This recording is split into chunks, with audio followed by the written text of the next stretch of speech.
नमस्कार सभी को, आप सबका स्वागत है अरुणाचल टुडे न्यूज चैनल में। आप सभी जानते हैं कि हम जब भी रिपोर्ट बनाते हैं, मुद्दे के बनाते हैं, लोगों की भलाई के लिए बनाते हैं एंड मोस्ट इम्पोर्टेंटली हम फॉलो अप करते हैं। और as a journalist and as a news channels हमारा रिस्पॉन्सिबिलिटी बनता है कि हम जब भी किसी भी मुद्दे के ऊपर में रिपोर्ट फाइल करें तो उसे फॉलो अप करें और उसका रिजल्ट निकलवाए। और हमने कई रिपोर्टिंग्स ऑलरेडी हमने किया है और आज हम आए हुए हैं चांगलांग डिस्ट्रिक्ट के म्याओ सब डिवीजन में, जहाँ पे प्रदेश का दूसरा स्टेट स्पोर्ट्स एकेडमी का परमानेंट स्ट्रक्चर बन रहा है, जो है म्याओ पे।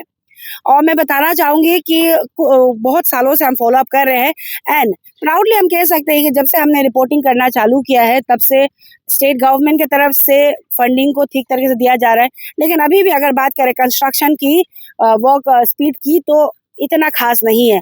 लेकिन अभी हम जब ग्राउंड रिपोर्टिंग करने के लिए आए हैं तो पुराना जो स्ट्रक्चर जब हमने पहले भी रिपोर्टिंग किया था वो आप सब अभी ग्लिम्सेस में देखोगे कि वो रेडी हो चुका है। और अभी हम जहाँ साइट में है वहाँ पे कंस्ट्रक्शन चल रहा है, वर्कर्स काम कर रहे हैं। यहाँ पे 3 हम स्ट्रक्चर देख सकते हैं जो अभी आप सब ग्लिम्सेस में देखोगे। यहाँ पे वर्कर्स कंटिन्यूसली काम कर रहे हैं। लेकिन बात ये है और सवाल ये है कि ये कब तक कंप्लीट होगा जो परमानेंट स्ट्रक्चर, क्योंकि बच्चे जो अभी टेम्पररी स्ट्रक्चर में जो रह रहे हैं उनके पेरेंट्स की तरफ से भी काफ़ी बार हमें मैसेजेस आया कि वहाँ पे थोड़ा बहुत हॉस्टल रहने का वाला में उन्हें थोड़ा बहुत प्रॉब्लम फेस करना पड़ रहा है।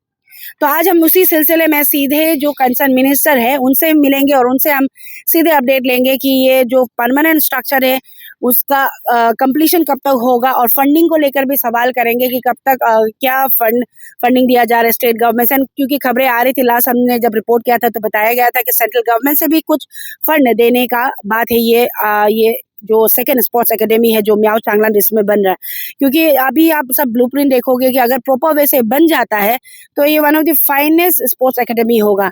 क्योंकि सांगल लेडन को अगर आप देखो, आप सबको पता ही है कि प्रॉपर प्लानिंग की वजह से नहीं बनाने की वजह से काफ़ी ग्लिचेस है वहाँ पे। लेकिन अगर ये ब्लूप्रिंट जो आप देख रहे हैं वो अगर प्रॉपर वे से उसी हिसाब से बन जाता है तो काफ़ी अच्छा एक स्पोर्ट्स एकेडमी हमारे प्रदेश के लिए बनेगा। तो अभी हम सीधे कंसर्न मिनिस्टर से मिलेंगे।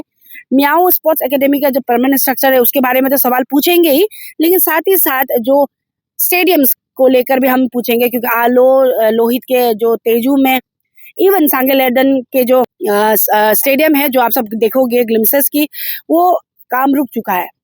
टेंडर होने के पहले हमने जब सवाल किया था तो टेंडर का कुछ उनकी तरफ से कहा गया था जल्दी टेंडर किया जाएगा, उसके बारे में हम सवाल पूछेंगे।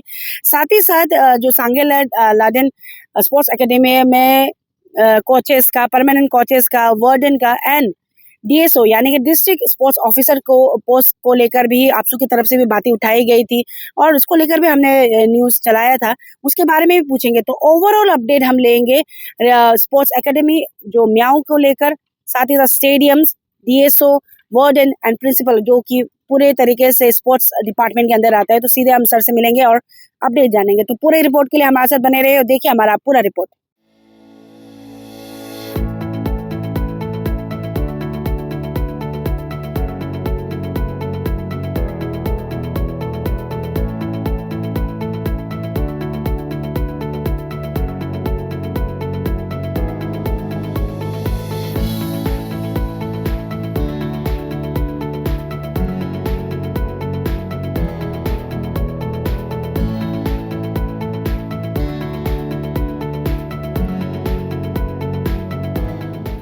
आपका स्वागत है अरुणाचल प्रदेश न्यूज़ चैनल में। सर, हम लगातार रिपोर्ट बना रहे थे रिगार्डिंग अरुणाचल प्रदेश के सेकेंड स्पोर्ट्स एकेडमी जो म्याओ चांगलांग में बन रहा है। अभी भी सर हम अपडेट लेना चाहेंगे क्योंकि अभी हम देख रहे हैं कि आपकी तरफ से एश्योरेंस तो दिया जा रहा है, फंडिंग का भी इतना कुछ सुनने को नहीं मिल रहा है। लेकिन अभी क्या अपडेट है, क्योंकि हम गए थे तो अभी भी ऑन प्रोग्रेस है तो कंप्लीशन एंड देन बच्चों का हॉस्टल्स वगैरह भी बहुत अभी भी रेंटल में बैठ रहा है। यस, आपको भी आइडिया होगा। तो कब तक बच्चों को एकेडमी रिसीव करेंगे फॉर दी स्मूथ रनिंग, उसको लेकर थोड़ा हम जानना चाहेंगे। तो मैं आपको बताऊं कि म्याओ स्पोर्ट्स एकेडमी जो अभी रन कर रहा है उसमें और प्योरली ऑन टेम्प्रोरी बेसिस। आप 2-3 साल पहले 10 करोड़ का सेंक्शन हुआ था तो उसको अभी वॉल सॉल बनाया है और कुछ क्वार्टर्स बनाए थे। तो after that this year again government of Arunachal Pradesh under the leadership of our chief minister Pema Khandu sir 20 crore sanction किया गया है। तो this is a continuous process. तो उसको भी हम अभी कॉन्ट्रैक्टर लोग जो बनाता वो बन ही रहा है उसको। तो after completion of the 20 crores again we are going to release another more than 100 crores। तो मैं आशा करता हूँ कि वो भी जल्दी से जल्दी हो जाएंगे।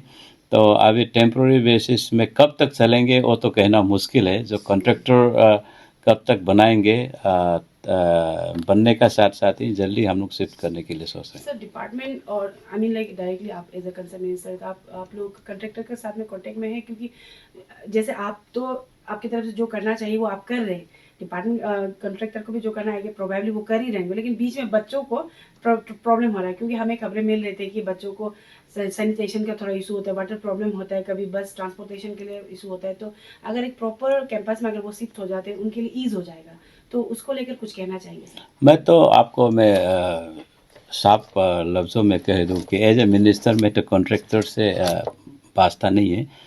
मैं डिपार्टमेंट से लगातार संपर्क में है और जो इंस्टीट्यूशन जो रन कर रहा है I am told they are satisfactorily running the institutions. जो भी है अभी तो बहुत टेम्प्रोरी एरिया है। I had been to that place में विजिट भी किया है। तो बहुत एक छोटा सा जगह है, लेकिन अभी उसी में हम लोग खुश होना पड़ेगा कुछ साल के लिए। तो बनते ही हम लोग यहाँ शिफ्ट करेंगे, आपको पहले ही बोला है। लेकिन अब भी मेरा ख्याल में जो भी प्रॉब्लम है उस दिन बता रहा था कि बैडमिंटन जो इंडोर स्टेडियम में थोड़ा क्रैक है, तो मैं I have instructed them to renovate it. I am told it has been renovated. और दूसरा पानी का प्रॉब्लम तो मैं अभी सुना नहीं हूँ, मेरे नॉलेज में नहीं है। हाँ, अगर पेरेंट्स का तरफ से अथॉरिटी को बोल के रखा है, अगर नहीं किया है तो मैं आपके माध्यम से जान के मैं भी I will instruct the director to look into the grievances of the students community and the students there। जी सर, ये तो था मियाओ स्पोर्ट्स एकेडमी के बारे में, और एक काफ़ी इम्पोर्टेंट सवाल रहेगा रिगार्डिंग स्टेडियम्स, जिसको लेकर हम बार बार आपको तंग कर रहे हैं, सवाल कर रहे हैं। आपकी तरफ से कहा गया था कि जल्द ही टेंडर होगा, लेकिन अभी तक तो खबरें नहीं आए इसको लेकर। हम जानना चाहेंगे कब तक होगा, कब तक स्टेडियम्स बन के होगा, क्योंकि अभी काफ़ी पूरे तरीके से जंगल निकल चुका है सर। अगर हम बात करें सांगे लेडन का स्टेडियम बोलिए या फिर आलो का, तो आपके लोग ही अच्छे हैं कि वो मेंटेनेंस करके चला रहे हैं। लोहित जो तेजू का है वो भी जलापतित कंडीशन में है, क्या कहना चाहेंगे सर इसको? मैं आपके माध्यम से बताऊं कि ये भी एसपीए का तहत सैंक्शन किया गया था कि 20 में रोक दिया था। It was sanctioned in 2014, way back, बहुत साल पहले। तो तब तो मैं तो पॉलिटिक्स में ही घुसा नहीं था, तो उसको बना के 20 में रोक दिया था। एसपीए वाला सैंक्शन हेड ही ख़त्म डिसकंटिन्यू कर दिया था, उसका वजह से नहीं कर पाया। लेकिन गवर्नमेंट ऑफ अरुणाचल प्रदेश पैसा दिया गया था, लेकिन हमारा जो कॉन्ट्रैक्टर जो है उसको नहीं बना पाया। तो हम लोग बहुत कोशिश किया है कि वो उसका जरिए बनाने के लिए, लेकिन और नहीं कर पाया। Then ultimately we have no other alternative than to terminate the contractor. तो कंपनी को हम टर्मिनेट कर दिया। टर्मिनेट करके हम I have instructed the authority to reassess. अभी इतना साल से नहीं बनाया और फंड यूज़ हो के रखा गया है कि फंड यूज़ किया है और कॉस्ट एस्केलेशन भी हो गया। तो अभी कितना एग्जैक्ट अमाउंट से और 3 स्टेडियम बनेंगे, एक तेजू में है और एक सिंपू में है, एक आलो में है। आलो का तो आपने बोला है पब्लिक का कंट्रीब्यूशन से बन के यूज़ अभी टेम्प्रेरी यूज़ कर रहे हैं। तो as and when the assessment process is completed, we will send it for a tender। I have ज़्यादा से ज़्यादा एक महीने ही लगेंगे हमको, ऐसे सोचता है। तो असेसमेंट लेने में 3 स्टेडियम को एक करना वो थोड़ा वो इस लॉन्ग प्रोसेस। सो 1-2 महीना का अंदर में हम लोग टेंडर कराने के लिए सोच रहे हैं। जी सर, आखिरी सवाल रहेगा, आपने देखा होगा कि आपसू की तरफ से जो सांगेले स्पोर्ट्स एकेडमी में कोचेस का कमी है, हॉस्टल वार्डन का कमी है, उसको लेकर भी उनकी तरफ से बातें रखी गई थी। स्टेडियम इंफ्रास्ट्रक्चर का तो हमने सवाल कर लिया सर, कोचेस और वार्डन का क्या खबर है सर, रेगुलरिटी को लेकर, परमानेंट को लेकर? तो ये तो आपको मैं बताऊं कि डिपार्टमेंट ऑफ स्पोर्ट्स बहुत सालों से ना सैंक्शन किया गया है पोस्ट, ना उसमें जो नीड बेस्ड में पोस्ट क्रिएशन नहीं किया गया।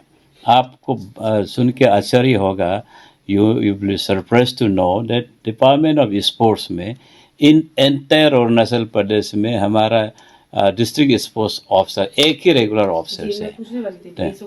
तो DSO एक DSO ही है, तो एक DSO ही है। दूसरा जो ऑफिसर्स है जो डिस्ट्रिक्ट में बैठा हुआ है, और कभी कोई कोचेस को ऐसे बना के रखा है, कोई सर्कल ऑफिसर को बना के रखा है। It is really in pathetic conditions. Then as and when I took over as a minister sports and youth, I have initiated for restructurings of the department। तो इसमें हम अभी हाल ही में 12 डिस्ट्रिक्ट स्पोर्ट्स ऑफिसर को हम लोग सैंक्शन किया है, और अनदर जो पेंडिंग है उसको भी हम लोग DPC करके इंटरव्यू कंडक्ट करेंगे, और प्रेस करना है तो करेंगे। ये प्रमोशन देना है या रेगुलराइज करना है, हम उसको करने के लिए हम निर्णय ले लिया है। जी sir, thank you so much sir. Messi scores.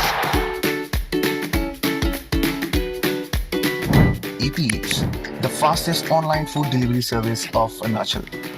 Download the app now.